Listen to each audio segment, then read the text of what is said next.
CJI D Y Chandrachud ने मध्य प्रदेश high court को क्यों लगाई झाड़?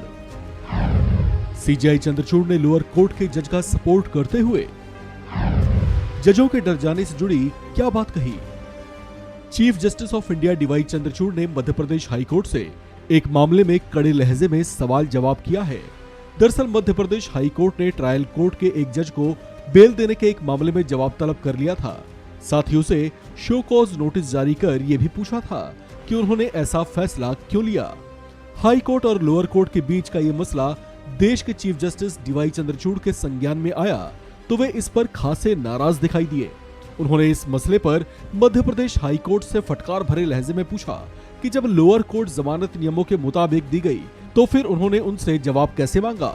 हाई कोर्ट के इस तरह के व्यवहार को लेकर उन्होंने कहा कि अगर ऊंची अदालतें ही लोअर कोर्ट्स के साथ इस तरह से पेश आएंगी तो इससे भविष्य में लोअर कोर्ट के जजों में डर की स्थिति पनप सकती है।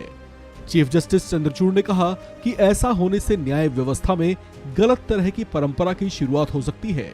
साथ ही निचली अदालतें भी दबाव महसूस कर सकती हैं। सुप्रीम कोर्ट के चीफ जस्टिस की नाराजगी यहीं शांत नहीं हुई। इसके बाद उन्होंने मध्य प्रदेश हाई कोर्ट के व्यवहार को अनुचित ठहराते हुए उसके फैसले को ही रद्द कर दिया। अपने तरह के इस अनूठे मामले की सुनवाई कर रही चीफ जस्टिस डीवाई चंद्रचूड़ और जस्टिस पारदीवाला के सामने जब ये याचिका आई तो इस पर चीफ जस्टिस का पारा ही हाई हो गया। उन्होंने सीधे हाई कोर्ट से ये सवाल किया कि वो एडिशनल और डिस्ट्रिक्ट सेशन जज से कैसे जवाब मांग सकते हैं। उन्होंने सख्त लहजे में कहा कि अगर लोअर कोर्ट पूरी विधि के साथ काम कर रहा है तो फिर उसके विवेकपूर्ण कार्यों में इस तरह से जवाब तलब क्यों किया गया। हाई कोर्ट को फटकार लगाते हुए उन्होंने कहा कि लोअर कोर्ट को बेवजह धमकाया जाना सरासर गलत है। उन्होंने कहा कि अपर कोर्ट के ऐसे आचरण से निचली अदालतों के जजों में डर फैल सकता है। आपको बता दें कि सुप्रीम कोर्ट में याचिका दाखिल करने वाले याचिकाकर्ता पर यह आरोप है कि उसने इस मामले के शिकायतकर्ता पर हमला किया था, जिसके बाद पुलिस ने उसे गिरफ्तार कर लिया था।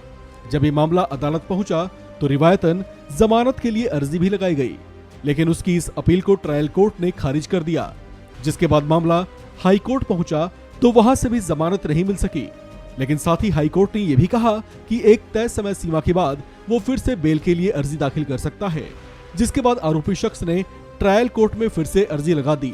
यहाँ जज को ये पता चला कि मामले में दूसरे आरोपी भी जमानत पर बाहर हैं।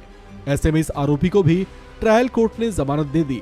बस यहीं से ये विवाद शुरू हुआ जब ट्रायल कोर्ट के ऐसे फैसले के बाद हाई कोर्ट ने उसे शोकॉज नोटिस जारी कर दिया। इस खबर में फिलहाल इतना ही। बाकी अपडेट्स के लिए बने रहिए वन इंडिया हिंदी के साथ।